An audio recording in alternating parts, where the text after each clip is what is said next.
What's up everybody, it's Robin Gaming here. So yesterday was the 5-year anniversary of the PlayStation 5. Sony decided to celebrate it in a very special way with a surprise announcement, is that they're not going to be showing up at E3 2019 whatsoever.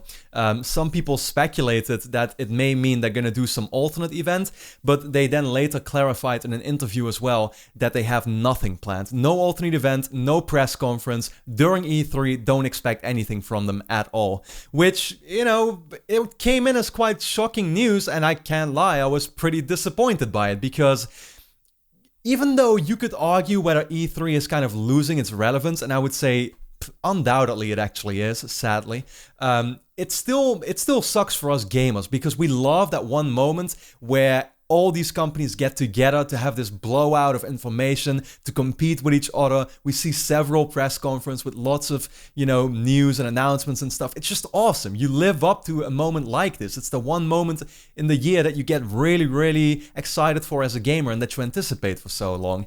But at the same time, we live in the days of social media, and you look at a company like Rockstar, they can literally tweet out a tweet with a logo or whatever and get everyone excited for it. And millions of people watch the trailer that they announced a couple days in advance, and Red Dead Redemption 2 just becomes the second best-selling game at launch ever. Simply with some tweets and trailers. Rockstar never shows up at events. It's not necessary anymore.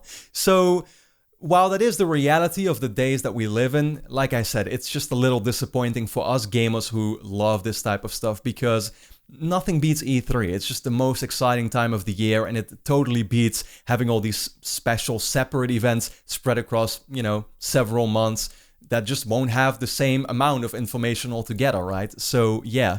Now, I don't think that's purely the reason Sony is actually skipping E3, though. I'll be very honest with you about that. I think a big reason is also that they just didn't want to disappoint gamers, because it's becoming more and more clear this generation is coming to an end. We all know that. They have currently like a list of, I think, about 7 games still left for the PlayStation 4, but new announcements have already not really happened over this last year anymore, and definitely don't expect much new stuff to be announced over the next couple years anymore, because they're just sort of working off the list of everything else that still remains.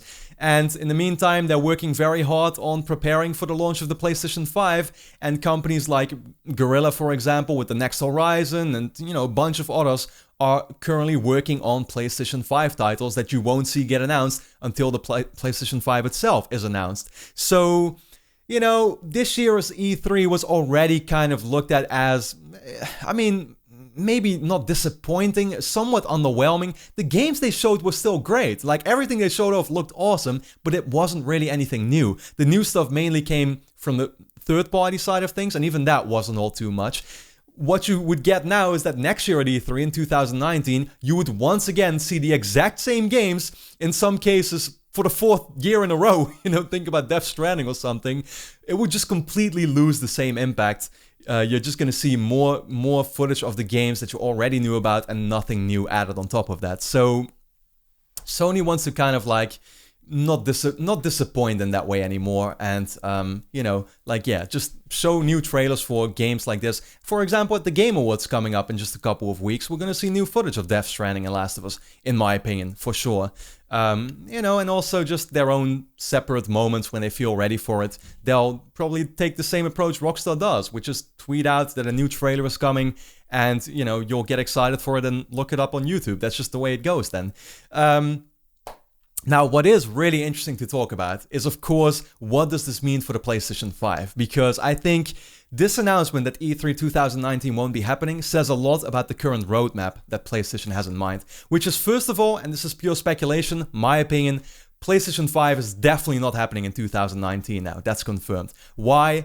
Very simple. If the PlayStation 5 were to come out in 2019, E3 is simply necessary. You're gonna be using that to reveal, many new details, show the games, everything like that. What it also tells us is that E3 2020 is about to be absolutely insane, because they will probably be using that, for the exact same purpose.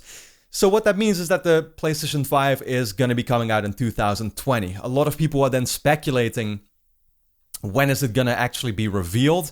You know, some say it could be PSX 2019 with a little tease or something. I can get behind that, it's possible. I do think the official announcement will once again come from Sony doing their own separate event.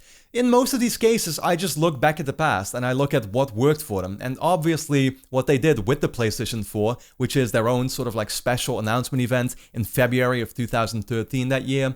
They're going to do something similar again with the same sort of time framing. You don't want to announce it too much in advance because if they, you know, some people were saying like, oh yeah, they could reveal it already somewhere midway 2019. If they would do that so early in advance, PlayStation 4 itself is going to lose all the momentum because nobody is going to pick up a PlayStation 4 anymore once they know the PlayStation 5 is coming. You want to delay that as long as you can, but at the same time not too long to the point where people can't have at least have some time to like save up and be prepared for it to be coming out. So February 2020 would just make a whole lot of sense, somewhere around that time frame, just like they did with the PlayStation 4. It's the obvious thing to do. So that's what I personally expect as well. And E3 that year, like I said, would be used for even more information, even more game announcements. We're gonna see what, Guerrilla has been working on, undoubtedly Horizon 2. Hell, maybe already, you know, studios like Sony Santa Monica could be teasing stuff ready at dawn. A bunch of basically studios that we haven't had a game from now for about a year that have been working on something. At that point, they'll be ready to show it off, and it's going to be very exciting to see. Now, the bad side of it, though, is that there is some... I mean, it's looking more and more likely that 2019 may not be the year we expected it to be. If you look at the list of PS4 games that are still coming up, you've got the big three, which are The Last of Us 2, Death Stranding, and Ghost of Tsushima. Then there's also, like, I think about 4 more small titles, which are Dreams, Days Gone, let's see, the Medieval Remaster is still coming out, and Concrete Genie. You know, pretty small titles. I expect all of those to come out in 2019, but it means that these, you know, all these 7 titles will be spread around across the next 2 years instead of 1. It means that games like The Last of Us 2 and Death Stranding may very well be 2020 games after all. Which, that is of course the somewhat disappointing news, because we were all looking forward to 2019 in the way that, oh, that's gonna be the huge year. You know, maybe that's not going to be the case after all. I think Ghost of Tsushima will be the first of the 3 to release, because Sucker Punch has been working on that since like 2014. I definitely expect it to come out next year. But again, you know, Last of Us and Death Stranding, it's more and more likely that they'll take an extra year to come out.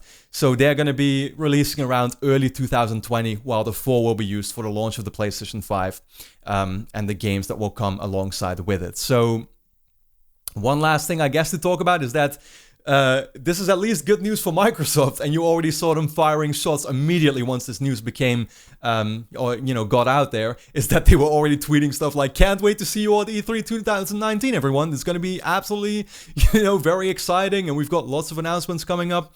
We'll see about that, but, Microsoft kind of deserves it. They need their moment, they need their comeback.